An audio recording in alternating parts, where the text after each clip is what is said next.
Hello and welcome to Matthew 7:7 Network. My name is Freeman Singh and this is the Book Review Hour. To all our viewers around the world, those of you guys watching via satellite, those of you watching via cable networks, those of you watching via local television, but above all, we would not forget, we'd be remiss if we don't mention all of you guys watching via the internet. Please welcome to our show. I hope you get to have a super fantastic time as we hang out today. And be sure to take some time and leave us some feedback. Let us know what you love the most about this show, how we can improve it, make it more lively, entertaining, but above all, educational. And guys, for those of you guys who have absolutely no idea what we're talking about and what this show is about, this is a time where we get to hang out with writers and authors just like yourself. And you tell us what's going on in terms of in your projects that you got going on, your books, if you have any books if you're writing, you tell us what you're writing about and you bring it here at the studio.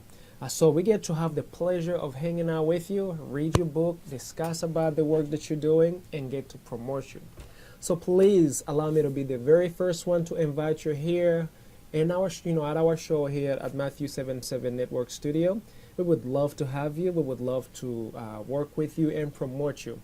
And guys, it is within this spirit that we have the pleasure of hanging out with a former U.S. intelligence analyst, Maureen Klovers. She just released her new book, and this book is called In the Shadow of the Volcano. Maureen has so many powerful questions. So she embarks in a year-long journey. Try to understand why so many Latin American families risk everything that they have, including their own lives, trying to come here in America. You heard me. Why so many Latin American families risk everything, including their own lives, attempting to come to America? Very profound. But she has even more questions, y'all, as you get ready to find out. So before I give away this, the juicy detail in this book, the story takes place in a remote area called Quito, and that's in Ecuador. I hope I pronounced the word right, Quito. And there, Maureen arrived and volunteered as a teacher. And she's got, she had the amazing story of her life as she experienced life in dangerous slums there. She checked out the Leper colonies and also got to interview inmates in Quito women prisons. And that whole experience had her ask herself so many profound questions that most writers don't really dive in. And some of those questions that took my attention was what separates developed world from developing world? But also, if the third world is destined to be poor forever. But in all of this, I think perhaps the more important question is the one that she never sets out to answer at all. And this question is America headed for the same fate? When Maureen sees the spirited debate, public debate about the income inequalities, government regulations, and political dysfunctions, she really wonders and becomes very perplexed. Is America headed to the same fate? So guys, before I give this away, please, without any further ado, let us welcome to our studio, welcome to Maureen Klovers as she tells us more in detail of what's in her book, In the Shadow of the Volcano. Let's give it up for Maureen Klovers. Good evening. Thank you for coming to One More Page. are very excited to have Maureen Klovers here this evening. Clearly she has a great following. As most of you know, I'm sure has a lot of experience for someone so young, and I loved reading about your experiences in China with the so-called maybe they were, maybe they weren't tour guides. Her book tonight that she's talking about is In the Shadow of the Volcano. Please join me in welcoming Maureen Klovers. Okay, well, thank you all so much for coming. This is actually my first official book signing, so I'm a little nervous, but with you guys, I think I'll get through it. So first of all, I want to thank Sally and the staff of One Page Books. They were really wonderful in helping me set this up, and I think it's so important that we have independent bookstores, because while you can buy books from Amazon, you can't really go to Amazon and see author Q&A, that sort of thing. So even if you already have a copy of my book, if there's something else that you need to purchase, I really encourage you to shop afterwards for it here, because they do a really great job supporting local authors. They support the local Sisters in Crime chapter, which I'm part of, and do a lot. Okay, so I want this to be a little interactive, so to get your juices flowing, first of all, how many people have traveled to Ecuador? Okay, well that's a pretty good number. We actually have someone here who was a foreign service officer in Ecuador, Ed DeSantis, and he was trying to get the former ambassador to come, but I guess that didn't work out. So quite a few people who've lived in Ecuador. Out of the top 10 most violent cities in the world, how many do you think are in Latin America? Great. 5. Anyone else want to give another number? 7. 7. 8. 10. All top 10 of the world's most violent cities, as determined by the murder rate, are in Latin America.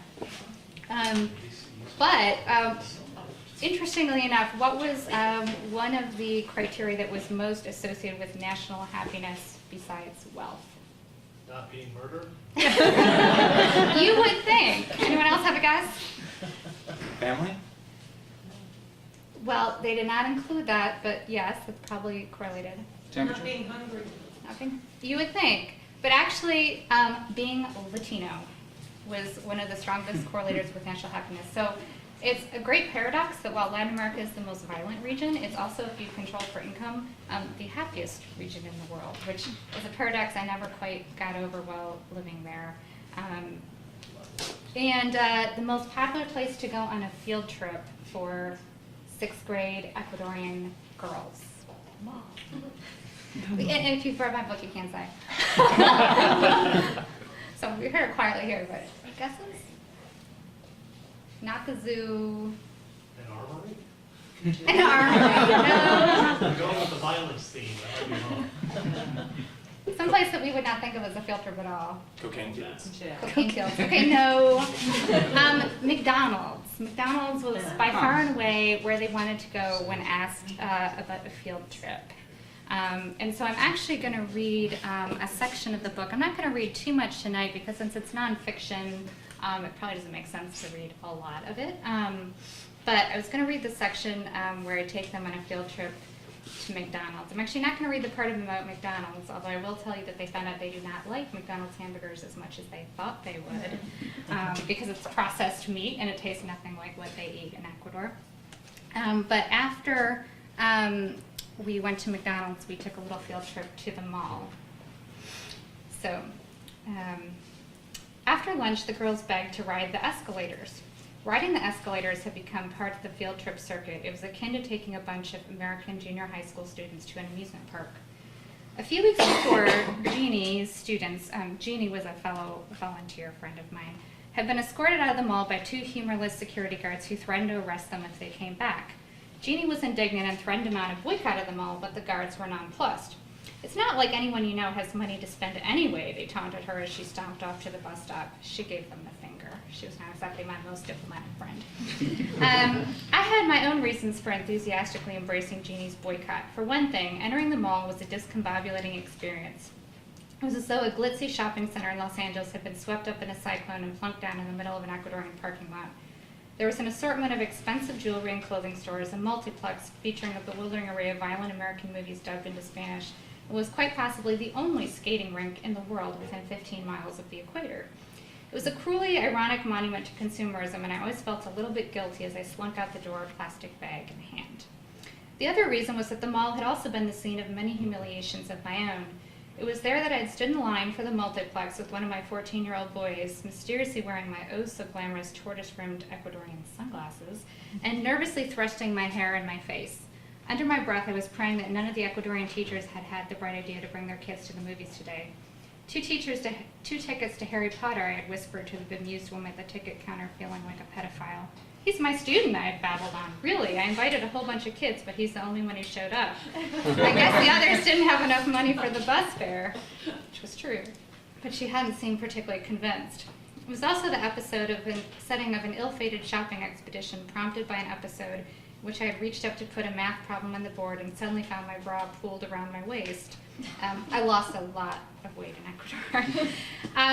Do you have anything smaller, I'd asked after trying at least 20 without success. The saleswoman had glanced at my chest and then looked up at me incredulous. Do you even need one? A true story. I work with teenage boys, I said. Her lips had formed a perfect circle and a tomato red nail had tapped the register. Well, try a training bra then, she had said, but I'm not sure even that will work for you. And last but not least, it was where a rather comic quest for a new pair of jeans had ended. Wakala, wakala, the well-meaning salesgirl had shouted in horror as I emerged from the dressing room. The other customers had gathered around and echoed her assessment. Wakala, they had murmured. The Quechua word for ugly, wakala was one of the few indigenous words consistently used by both white and indigenous Ecuadorians. The others were chuchaki, hungover, and guagua, baby. The amateur linguist in me found it sad and more than a little horrifying that Ecuadorian slang seemed to reflect the common view that indigenous people were ugly, drunk, baby-making machines, but Ecuadorians didn't seem to think anything of it.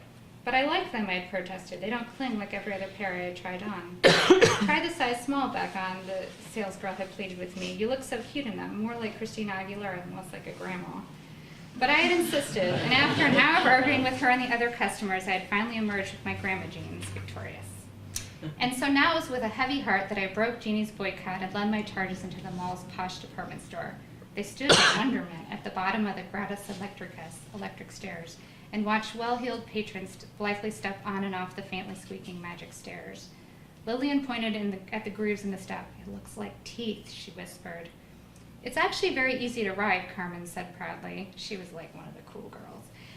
Here, let me show you. She tossed her hair behind her back and lightly brushed her palm against the railing with studied casualness. I almost expected her to extend her pinky as if she were having tea with the queen. I came here last year with Margot, she explained, pausing for effect as a few of the other girls bristled with envy. Now the trick is, you see, you lift your leg a little bit higher than you normally would. She lifted one leg and glided onto the steps. See, it's very simple if you practice for a bit. Beaming down at us, she ascended amidst home furnishings and accessories. Trembling from excitement and fear, the other girls stood in a clump, clutching each other, and they were so scared. Are you ready? I gently coaxed Lillian. She nodded, but she looked terrified. I can do this, I can do this, I can do this, she whispered over and over again like a mantra. She placed a hand on the handrail and recoiled as she felt it slipping away. She bit her lip. It's okay, I said. Just do it fast. Don't think about it too much. She placed her hand on the handrail again, watched it slip away, lifted her hand, and placed it gently on the handrail once more. With one final terrified backwards glance, she took a deep breath, lifted her leg, and lurched forward. For a moment, she wobbled, but then she grabbed a hold of the handrail and straightened herself, a shy, self-satisfied smile spreading across her face. Her amazed classmates applauded. Now that Lillian had proven that even a newbie could master the art of riding an escalator, all the girls clamored for their turn.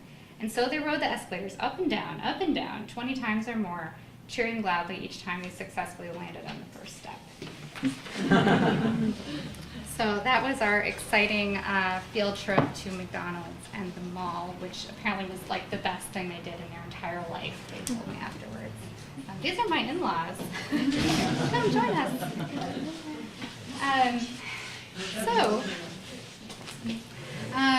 And I guess I forgot my intro before I launched into that. But so this was during the 2002-2003 school year. It's taken me quite a while to get the book out. And I was teaching at a Jesuit school that was founded by an American priest. He's been there, I think, 50 years now. And he has two American nuns who work with him. And it's probably the oddest living arrangement you could imagine, because the first floor is like a beauty salon and a bakery and businesses where the students from the vocational school work. The second floor is where the nuns and the priests live. And the third floor is basically a frat house. It's about 22 American volunteers, and I was one of the oldest, and I was 25. So you can imagine how rowdy that was. So anyway, I think I'll just open it up to questions from here, and I hope people brought questions.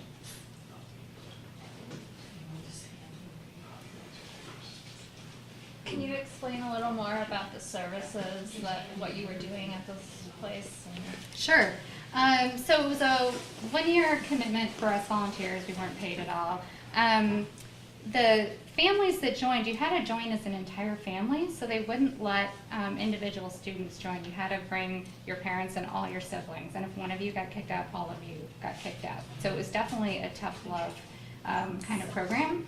And the deal was the students got free education. There was also education in the evening for the parents. We taught them how to read and do very simple mathematics.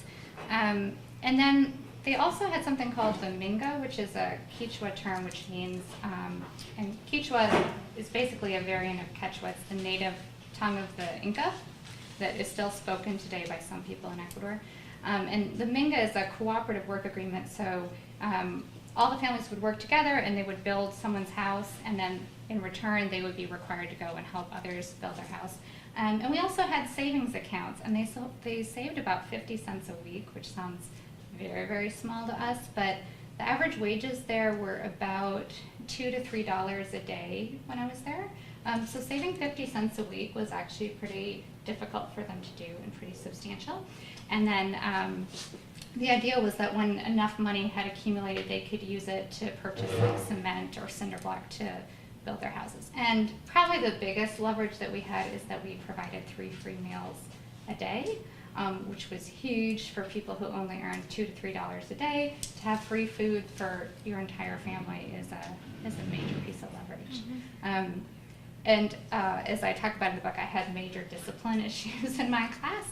And when I would send my kids to the principal's office for a chat, they would always come back like very glum and be very glum all week. So I finally asked someone why they looked so glum.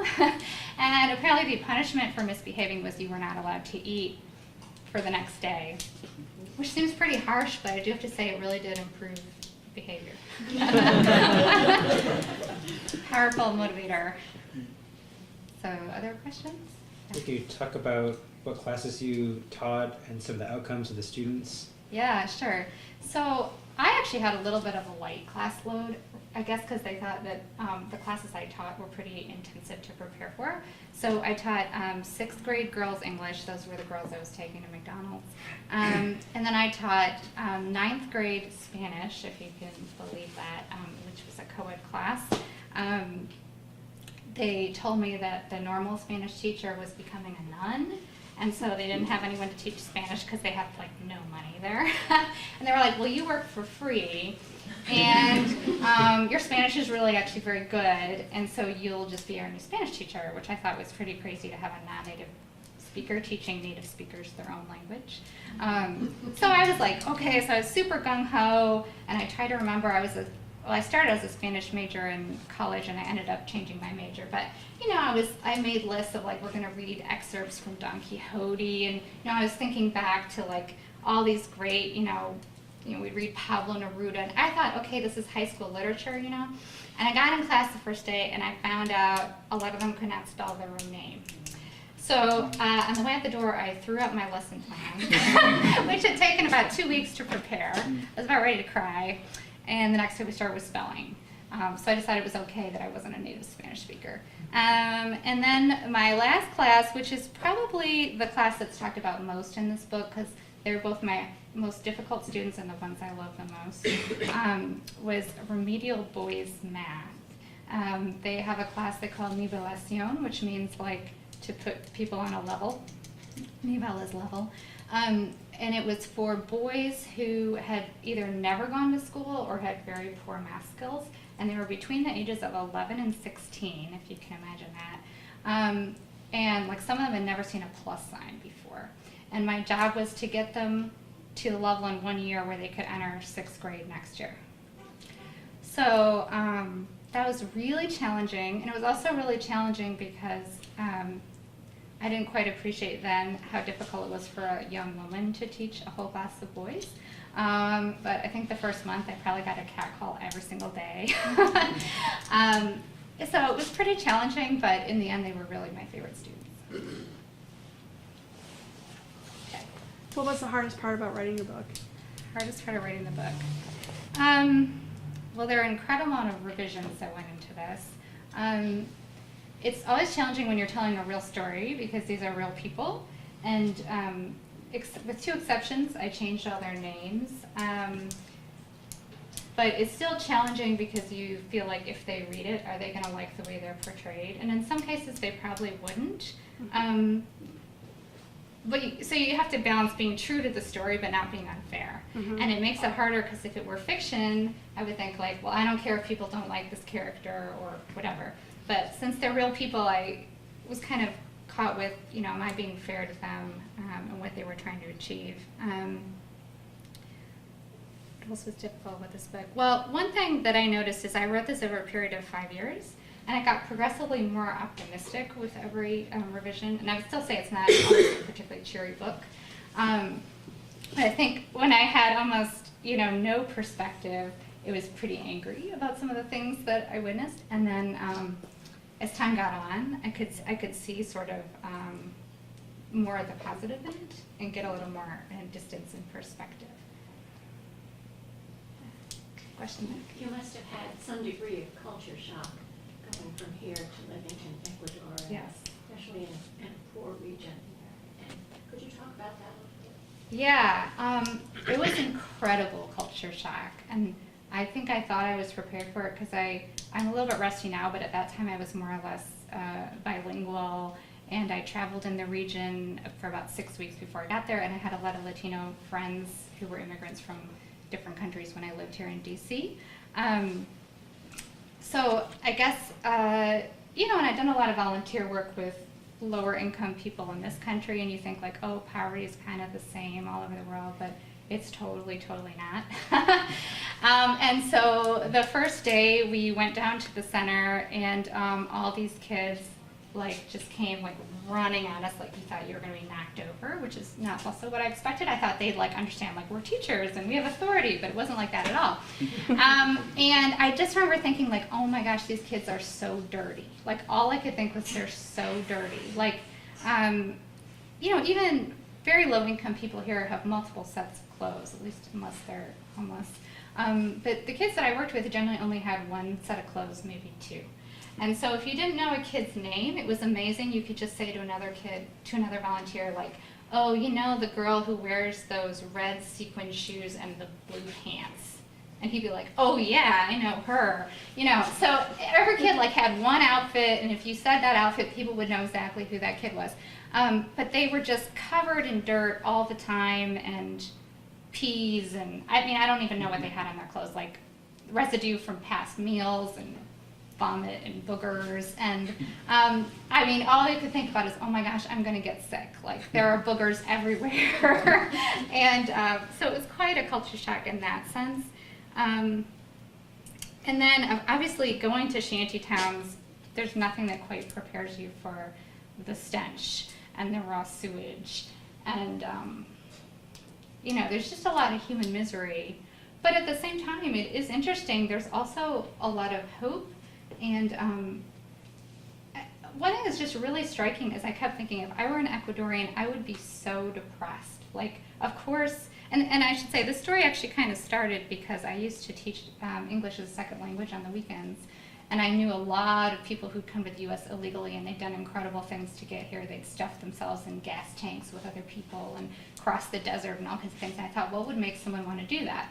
So when I went there, I thought, oh yes, I would definitely want to cross the desert, and I would stuff myself in a gas tank, and I would do whatever it takes to come to America.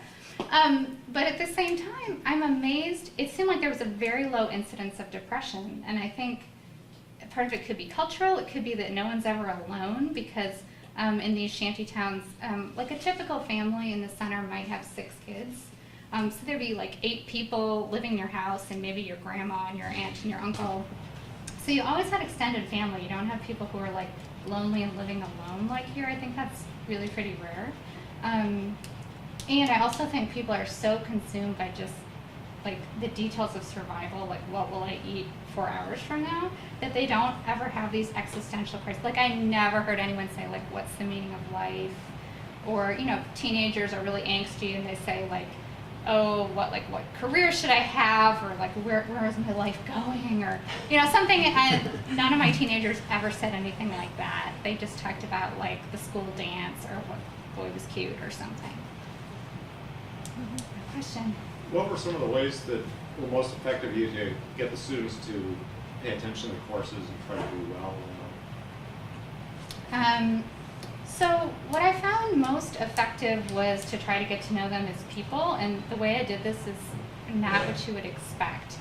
So the boys that I had were just incredibly difficult. I mean, I probably had to break up a fist fight every day for the first month. You know, I physically had to get between them, and they're like kicking each other in class. And I had kids who would like eat the chalk and just scream like they were, like one kid I really thought was possessed by a demon or something, that would just scream, really crazy stuff. But what I started doing is, you know, like in 2nd grade here, you put a kid's name on the board and then you give them a check mark if they're bad. And so I did that, and every time I put the name up or I added a check mark was good for 30 minutes of bathroom duty, which was cleaning the bathrooms on the weekend, which is really more of a punishment for me than for them, because I had to get up at 8 a.m. on a Saturday morning and go sit in the boys' bathroom for several hours. I read War and Peace while I did this. No, I really did. And so I had these boys, and I met them with a toothbrush and, you know, some cleaning supplies, and they had to sit there and scrub the urinals. But I was amazed how they wanted to talk to me while they were scrubbing the bathroom, because I made them be there. And they asked me what I was reading. I don't think they understood War and Peace. But, and they told me all kinds of things. And they asked me so many questions. You know, one thing that was really interesting is the girls never asked me anything about myself. They had no interest. And I think they thought I was very uncool, too. That probably has something to do with it. But the boys were so fascinated. They were like, well, how much, they wanted to know how much everything cost, because they were little entrepreneurs. From the age of 6, the boys all got shoe shine kits, and they had to go around shining shoes for 25 cents to help support their families. So they want to know how much was a shoe shine in the U.S., and how much did shoes cost, and how much did my jeans cost. And they want to know what it was like to be on an airplane, because that seemed really cool, you know, and what is it like to drive a car, and all kinds of things that we take for granted. I mean, like the escalator incident I just read, they think is like amazing. And they want to know all about it. So that was really interesting. I had some really interesting conversations with them, and really sad ones too, like, you know, people who, you know, who family members died because they didn't have $5 for some medication or something. But actually, like, behavior improved a lot after we did bathroom duty, and I don't think it was just the threat of having to clean the urinals. I think it was that I got to know them better.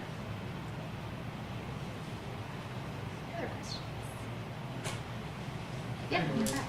Freeman with Matthew 77 Network. Can you tell us the level of effort you had to do to gain their trust so that they might be open for you? Level of effort to get their trust. You know, actually it was surprisingly easy.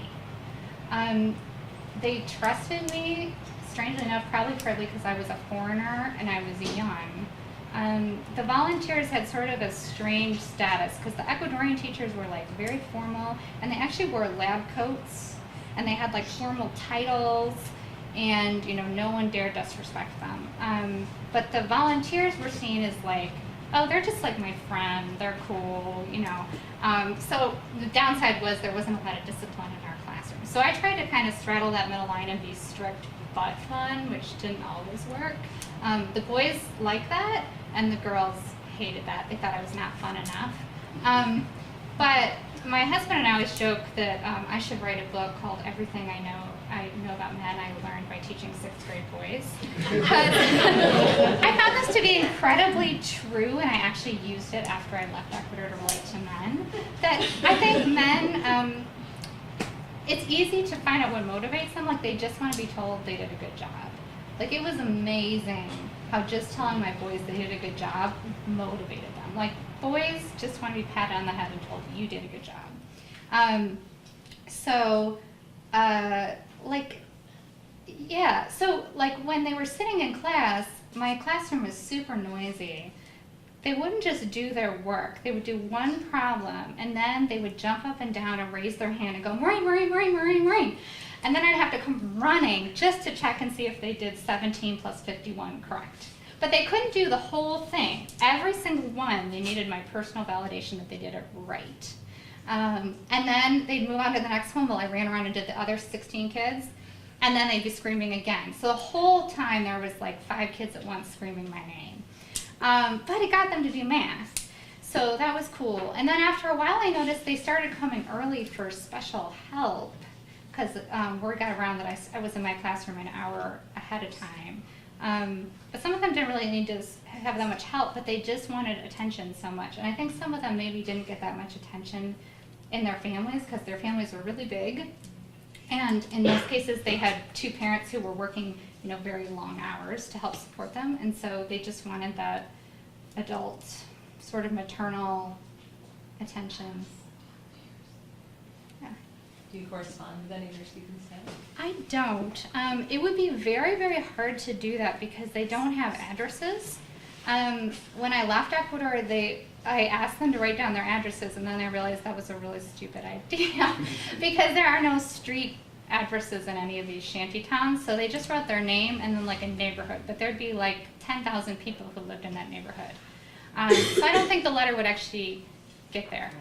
And I think I sort of, when I left, just wanted to, for a while, I just wanted to not actually think about Ecuador. It was such an intense experience.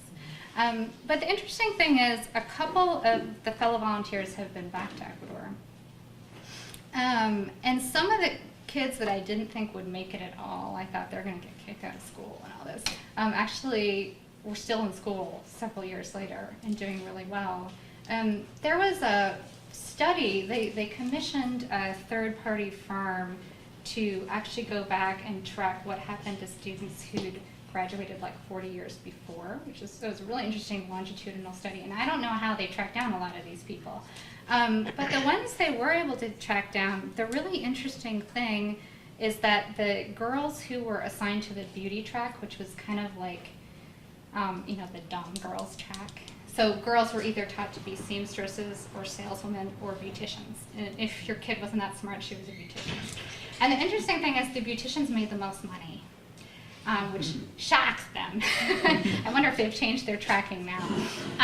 And the reason was that there's really a lot of entrepreneurial spirit in slums because it's so hard to get a job in the formal economy. Almost everybody works in the black market. I mean, it might be something like you're cleaning, houses for someone, but it's really not that formal of a job structure. And so the women who were beauticians were able to save up money and buy, hair dryers and shampoo and conditioner, and a lot of them would open up a salon on the first floor of their house. And so almost all those women now are small business owners, which is really neat to see. And that is one thing that's so different about poverty in our country versus there.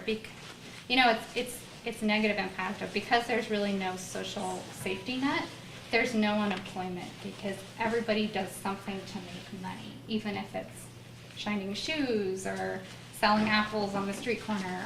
Everybody has some sort of job that they create themselves. What was going on politically in the country while you were there? Oh. Did that have any impact on what you were doing? Great question. Yes, I was there in a pretty exciting year politically, although luckily not as exciting as the year after me, the year ahead of me, but it's still exciting. There was a presidential election when I was there, which I talk about in the book, and actually our school was a polling center, so I could just see very up close what an election looks like. And since I was a Spanish teacher and I was trying to get kids to write essays, which they thought was like the cruelest thing ever, even though my essays were, you had to write 150 words, which sounds like nothing, but that was torture for them. So I asked them, like, who do you want to vote for? And I got very interesting responses, like, this candidate promised my mom a refrigerator. Or their elections are kind of like student council elections, or I don't even know what to compare it to, but it's like this gimme, like, grab bag thing where candidates just run around and promise people more goodies, which actually is kind of how our country works. It's just, we promise people goodies that aren't quite so tactile, so tangible as, like, here's a refrigerator. But the two main candidates in the election were Alvaro Novoa, who is a banana baron. Some of you may know that Ecuador is the country that spawned the term banana republic. It really is. And an awful lot of bananas are grown in Ecuador. And Alvaro Novoa owned a lot of the country's banana plantations. And I even heard he supposedly was the 17th richest man in the world. I think that might be a little bit of an exaggeration, but definitely one of the richest people in Ecuador. And he was running against Lucio Gutierrez, who, interestingly enough, had led a coup a couple of years before, so maybe did not have the best democratic credentials. So those were the two main candidates. And then also, and I talked with Ed about this earlier, Ed was actually there when Borja was president, who apparently is related to the Borgias, which I did not know before today. But Borja was also running. He didn't make it to the runoff. And I asked the nuns and priests that I worked with, who do you want to win? And they said, well, it's better the thief that we know than the thief we don't know. So they said Borja, because he already ran the country and he stole a lot of money, but what he didn't steal, he ran pretty well. So it's not exactly the most uplifting experience. But I do have to say, actually, I went and I actually watched the poll workers for a while on election day. They didn't seem to mind when I walked right up and watched for an hour what they were doing. And I think it was a relatively free and fair election to the extent it can be. I mean, the voters were not very well informed. People were mostly voting on who was giving you better goodies. But, you know, it also showed the challenges of having an election in a country like that, because a lot of voters are illiterate. So there were, like, symbols, like, I don't think it was a donkey, but it was like here if there was, like, a donkey and an elephant next to the people's name. And then I saw some voters who still were confused asked the election worker, like, how do I mark this? And hopefully they told them the right thing. But there certainly was room for fraud because there were so many people who were confused about how to mark their ballot. Another interesting thing is it takes place over an entire weekend, and it's like a festival. There were people in line banging bongo drums, and there were people with pan flutes and people blasting Shakira, and people had food, and we had like a restaurant on site, and we sold like this fried pork product, and apparently that was the best day our restaurant ever had, because some of the volunteers decided to go around and hawk fried pork to people in line, because it took like 3 hours to vote, and so we made a ton of money. But it was really interesting. It had like a very upbeat, sort of festive atmosphere to it, unlike, you know, when you go to a polling station here, it's like people are super serious and stand in line. And people were pretty excited to vote, and it's also compulsory, though. So to the extent that you need to get a government job or you need anything from the government, you need to prove that you voted. So it has a very different dynamic than our elections. So, sorry, it's a really long answer, but I was there during an interesting historical period. But the year before, there had been a coup, so the volunteers there got caught in some unrest. And then 2 years after I left, the guy who won the election when I was there was also overthrown in a coup, and had to be, and he flew off to Brazil in the middle of the night and was in exile there. Maybe one more question. Okay, sure. We'll have time for signing. Okay, what's the last question? Okay. Could you tell us how was the security for Americans and as compared to the rest of the foreigners who were there? Okay. Wow, this question's probably kind of ending on a downer. Maybe I'll take one happy question after this. Security was really, really, really bad. One thing that I think is true from my experience and is also true in the Peace Corps and for other people is I think they insufficiently warn volunteers, especially female volunteers, about the risks that they face, and I see some heads nodding. The violence against women is absolutely epidemic down there. And 2 friends of mine were raped while we were down there, which I did not put in the book because it was impossible to talk about in a way that would respect their privacy and not make readers scratch their head like, what is she talking about? And you know, you can get raped here, but the way it was treated down there was just absolutely eye-opening and shocking. And I sort of got in the middle of it because I, well intentionally but misguidedly, thought that I should help bring the perpetrator to justice. But this is an interesting story. So my friend and I put posters around the main area where all the tourists are, warning people. And in fact, it turned out this was a serial rapist, and 7 people have been raped in the same location at the same time, which you would think would mean it would be really easy to find this guy. So I put up posters, and it was amazing the number of people who told me that I was going to be murdered because I did that. But a lot of people do this to me. Like, you're going to get yourself killed. You need to watch yourself. And they pointed out that he knew where I lived because they got their IDs and stuff.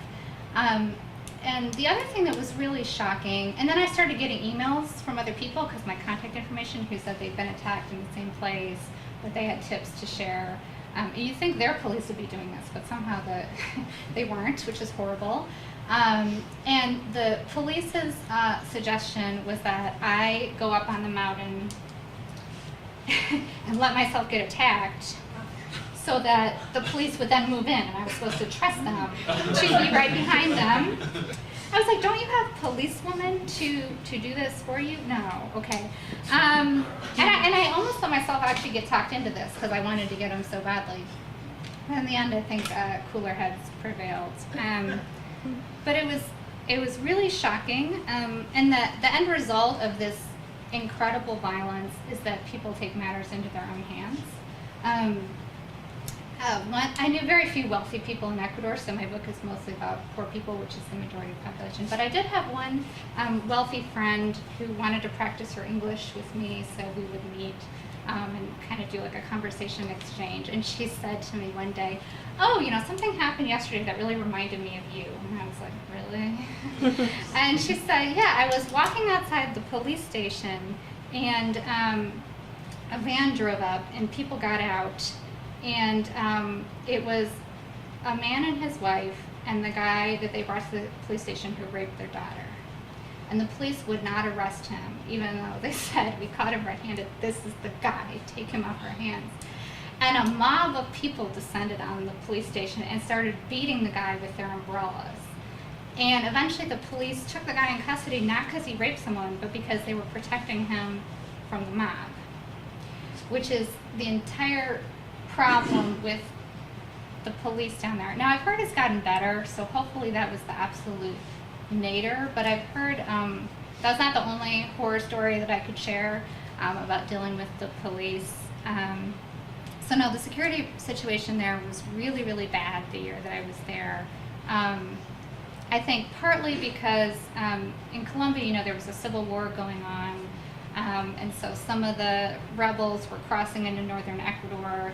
And at the same time, the U.S. had worked with Colombia to cut off a lot of the drug flow to the U.S., which is good, but a lot of the drug traffickers decided to go through Ecuador and ship drugs out through the port of Guayaquil because shipments from Guayaquil got less scrutiny than shipments from Colombia. So you had a lot of drug running going on. And then you also had, it was sort of the end of the troubles in Peru, so you had a lot of guns left over from when the Shining Path was fighting the government. So there were a lot of guns, I mean, outside every single restaurant and bank, there was always a person with a machine gun. So you're really never far from extremely armed individuals. Okay, how about a happy question? Ed? What was your happiest experience? Or why have you gotten each time with a revision? Why has it gotten more positive? Yeah. Well, I think when I started writing it, you know, I was focusing on some of the really horrible things that happened that didn't even make the book, like the one I just talked about. But you know, with hindsight and a little more perspective, first of all, you see that, you know, I was only there a year, so you can only accomplish so much in 1 year. But you know, the little change that I could make in my students in a year, if you multiply that out over 10 years, and you know, based on talking to some of the people I knew who went back, you know, there really was change over a long period. You know, honestly, Ecuador is doing better. It's had quite a bit of economic growth. And interestingly, it also has a leftist president now, Rafael Correa, who's been in power since 2007, which is probably the longest time there's ever been an Ecuadorian president, because there's almost always a coup. And he styled himself as sort of a Hugo Chavez, but he has not been quite that left-wing. But there has been some positive progress, and based on people who've gone down there, they've said that the violence is somewhat less. But my happiest memory, well, one is the trip that I just told you about to McDonald's. But the other thing that was really fun is I threw a school dance, which is really funny for a person who never even went to her own prom, because I was kind of a nerd. I spent prom night like having a sleepover with like 2 girlfriends, you know, wild. And some kids were all complaining that like they never did anything fun, and they always had to stay at home because, you know, they don't have bus fare to go anywhere, and it's really dangerous, so no one can really go out at night.